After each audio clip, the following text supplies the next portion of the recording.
Nananatili sa loob ng Philippine Area of Responsibility yung binabantayan natin na low pressure area. Pero ngayon ay tinaas na natin sa medium chance yung chance na maging isa itong ganap na bagyo. Ibig sabihin sa susunod na 24 oras ay hindi natin ito nakikita na magde-develop sa isang bagyo. Pero after nung 24 hours na yun, ay posible na ito na maging bagyo.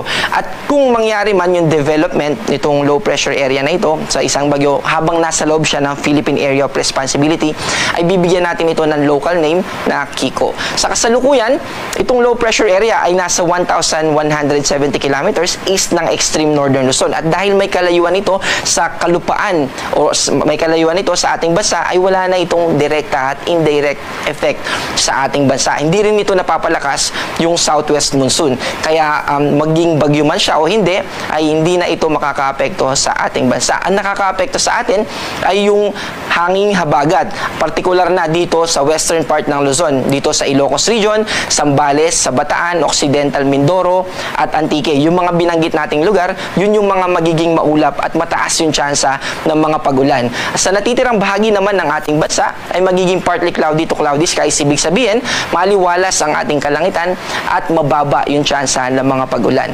Pero, posible pa rin yung mga localized thunderstorm. At sa kasalukuyan, ay meron tayong nakataas na thunderstorm advisory. Ibig sabihin, posible na makaranas tayo ng mga pagulan na pwedeng magdulot ng mga pagbaha dito sa Nueva Ecija at ganoon din naman sa probinsya ng Quezon.